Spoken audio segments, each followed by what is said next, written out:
Hello listeners and welcome to the Montel Weekly Podcast. I'm Richard Sverrisson and today I'm joined by my colleague Kris Eales, who's editor France, and Kris Voorspools, who's portfolio manager at Anode Energie. Welcome to you both. Hi. Hi, Richard. Kris, today you're not wearing double denim, but you've got red shoes on. That's a new departure. Anyway, Question of style, Richard. You know, we have to sort of have to comment on Chris's dress sense now and again during the podcast. But anyway, Kris, I'd like to start by asking you a little bit about the situation in the Benelux and France region. We've seen this week some news about reactors in France that potentially have some problems with their steam generators. They're welding on there. Now, I know you're no expert, and the news, we don't have any details on what this means, but what's your initial feeling here? Is it, oh no, déjà vu, or is it we need to find out some more details? Well, for starters, it's getting a bit confusing with two Chris's here, but that's right. you're Kris as well. Yeah. Is it Kris with a K, maybe? Kris with a K, okay. It clearly demonstrates that the situation is very fragile. As in France, as in Belgium, there's obviously problems with the nukes. I don't know the technical details for the moment, whether or not the situation in France is critical that they will actually go offline. But it clearly demonstrates that the system is fragile. And once you're talking about nuclear, they're massive installations. So if you're potentially losing thousands of megawatts at the same time, it's immediately going to have a massive impact. And okay, the market reacts without any clear knowledge. Is there a risk of losing 1,000 megawatts or 10,000 megawatts? We basically don't know. So the market is reacting, but it has no fundamental basis to react. But it demonstrates that the system is fragile, and you're using technology that's been operational for over 40 years. If there's a problem in one nuke, well, there's potentially a problem in all of them. So yeah, that's a critical issue, and that's going to emerge constantly. You can't see this. I mean, it has happened. It happened 2016, 2017. So this is maybe something we can expect to continue. Well, these kind of scares. Normally, or people usually say, well, this is a one-time event and it won't happen again. But we've seen that in Belgium also. 2015, there were the cracks in the reactors. They were investigated for over a year, and then apparently they received the green light to continue operating. But 2018, they all went offline again. So it's not the reliability that you would be expecting from a nuclear power plant anymore. And that's something to either it continues or it doesn't, but it brings uncertainty to the market. And then any news that comes will have a large impact. Absolutely. I mean, we've seen. Markets have gone. I've seen words like insane and completely crazy into the way that the markets have just taken. It's gone ballistic on the upside here. Mm-hmm. Maybe it's calmed down a bit now. What is the worst case scenario here? What are market participants fearing here? What are their concerns? Worst case scenario is that all nuclear power plants in France go offline. Yeah. As clear as that. Yeah, exactly. That's the worst case scenario. Whether or not that's realistic, I don't know, and I don't really think so, because the steam generators have been operating for 40 years. So I don't think the French will go into a scenario where they shut down all of their nuclear power plants at once. Although we had a situation in October 2016 in France, and it was also related to steam generators, carbon segregation. They were worried about cracks in the steel of the steam generators. Yeah. And in that case, if my memory serves me, I think they stopped. They certainly stopped they brought planned outages forward concerning 4 reactors. Yep. That was the first thing they did. And then I think later on, they messed around with planned outage schedules for other reactors. And in the end, you had a third of the fleet that was affected by this another steam generator issue. It's possible that is also has helped to drive concerns, fears as well. People have learnt to expect the worst in a way in France, and it always happens in autumn. That's bizarre, isn't it? It is strange. I think you're verging on the conspiracy theory there, Kris. But no, there aren't any sort of little men around here, as far as I'm aware, running around. Not yet, anyway. But what happens, Kris, with the K, if we get back to a scenario which is also combined? I mean, nuclear potentially outages combined with a very harsh winter. What could that do to prices? A very harsh winter is always a problem in France, even if the entire nuclear fleet is available. France is highly dependent on electricity for heating, so if it goes below minus 10 degrees, then you always have a problem in France, even with the entire nuclear fleet available. And with some of them off, I suppose the sky's the limit, absolutely. Yep. But then... Isn't the situation eased to some extent by low gas prices and high levels of storage for the gas market? I mean, neighbouring markets could come to some assistance here.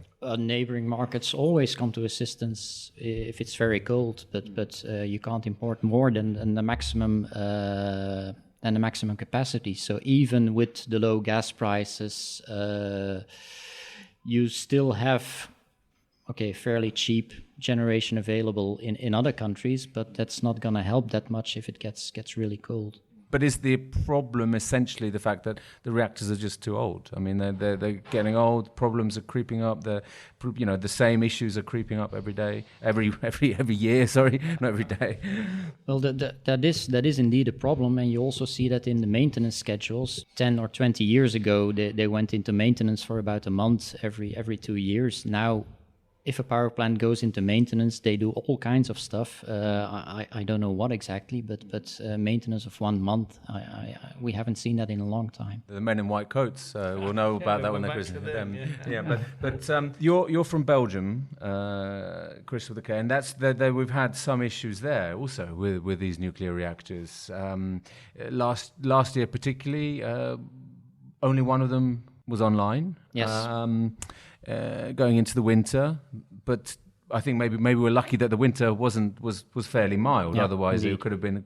But even then, we saw price up €300, didn't we? The forward, the November contract went above 200. On the spot market, I think the highest we saw was about 400. But again, that's not really dramatic. It didn't go to 3,000, so there was never a blackout imminent or any severe security of supply problem throughout that period. Given that I think at the end of the winter we had overcapacity in Belgium. It was a vast turnaround, wasn't it? It was a very curious situation. Do you think the fears of blackouts are overdone in Belgium? Not every year, but often we hear alarm bells are rung somewhere, either by Eales or by someone in the government, and it never turns out to. The reality is always different, but we don't see the lights stay on. Well, the strange thing is, I hear the alarm bells from Eales as well, but they also have a scarcity indicator on their website, which could be green, orange, red, or black. And black is a big issue. Then they start to shut down certain parts of the grid to avoid a blackout. But since the existence of that indicator, it has mostly been on green and sometimes on orange, never red or black. So security of supply, Eales is screaming, but their indicator is telling something else. Also in the month of November, indeed, when only one nuclear power plant was online, the indicator was never red or black. So that is basically saying that there was no issue with security of supply. And indeed, if the entire fleet is available, then Belgian prices even go lower than in Germany. So that indicates that for the moment, the capacity is fairly redundant in Belgium if everything is available. But maybe they're simply cautious and taking into account that you can only count on about half of it to be online. Is that unreliable? But Kris, again, you were saying that Belgium has plans to decommission its nuclear fleet by 2025. Yes. And earlier today, you highlighted a very, very tight time schedule for it to do that. Now, is this realistic? And I think also Eales again has been screaming that there could be sort of serious blackouts after this date if nothing is done, if nothing's put in place to replace that capacity. Is that something you would agree with? Or? Well, for starters, there is something in place because Belgium is working on a capacity mechanism that should go online in a couple of years' time. So there is a plan B for when all the nukes go offline. The big question is, will they effectively go offline? Because some politicians are asking for 10 years additional lifetime for 3 of the 7 nuclear power plants. So that again adds uncertainty to the nuclear game in Belgium. And we had, a legal issue with the Dole reactors. It's currently still in the courts, I think. There was a finding that it was unlawful Energie acted unlawfully to extend the lifetimes of those reactors by 10 years. Yes. So again, uncertainty and yeah. And again, Belgium doesn't have a government yet in place to sort it out. That doesn't maybe help the situation. There's no government yet. Yes. Nobody even knows what that government will look like. There's currently talks on a potential coalition, but nobody knows if that will actually work or if they'll need to find another majority to do something. And probably the nuclear life extension will again be on the negotiation table of the new government. Maybe it's often the easiest and the cheapest option, is it not? Just to extend the lifetime of a reactor? The problem with the lifetime extensions of nuclear is that that's not the issue. That's not the challenge for the future. If you look into the future, whether or not it's nuclear or renewable or something else, the lifetime extensions of the nukes is a ripple in time. It's not something fundamental. On a longer term time horizon, you need something else in the energy transition, which is flexibility, storage. You need those kinds of things, and you need them in a 100% renewable context, but you also need them in a 100% nuclear context. So whatever you choose, the lifetime extension of the nuclear is not really important. You have to start working on something else, and that is flexibility, that is demand response, and topics like that. But the problem is, as long as you keep debating on nuclear lifetime extension, you don't start the debate on the real issues of flexibility in the long term. And you certainly don't start building the necessary infrastructure or capacity to do that. Yeah. It's just delayed and delayed and delayed. Yeah. If, for example, in that period where you don't have the new capacity coming online, you have potentially nuclear decommissioning.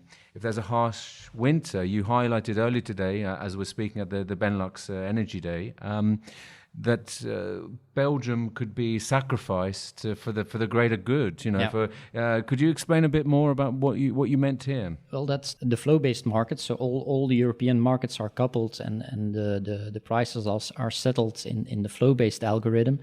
And the flow-based algorithm, it simply calculates the maximum welfare for the entire system. And the entire system is split up in the different countries. But of course, Belgium is a very small country, so the welfare benefits in Belgium don't really weigh up to the welfare benefits in Germany. So if there is...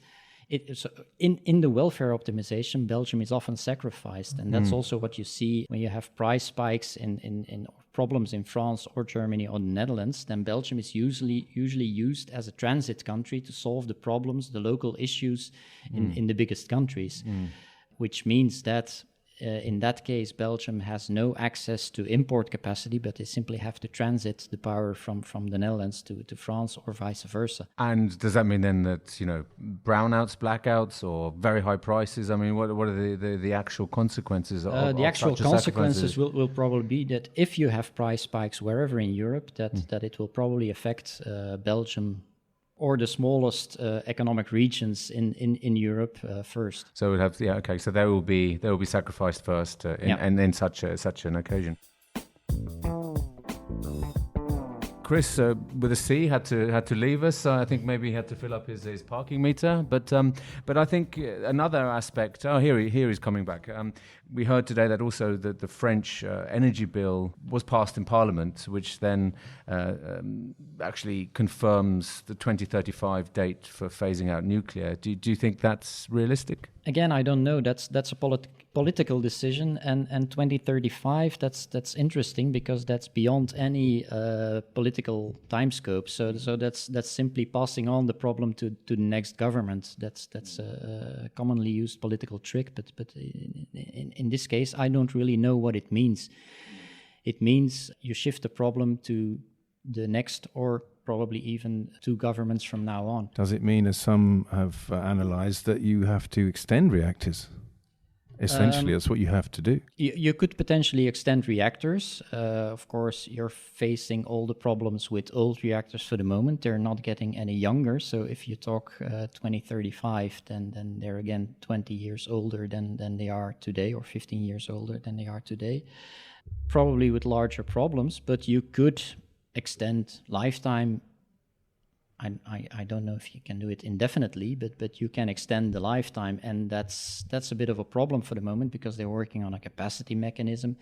But the gut feeling more or less says that if the capacity mechanism won't make it, then they'll simply have the plan B of prolonging the lifetime of the nuclear power plants. But having a plan B, well, it's more or less invalidates the plan A or makes the plan A less credible. So, and as we said earlier, it also denies the transition within the energy system in that country as well. Indeed. So that's there's certainly no plan C there. So if you always have the possibility to extend the lifetime of nuclear power plants, everything else is on hold, I think. And that's the danger here. Yeah. Kris with a K and Kris with a C, thank you very much for joining the Montel Weekly podcast this week. Thank you.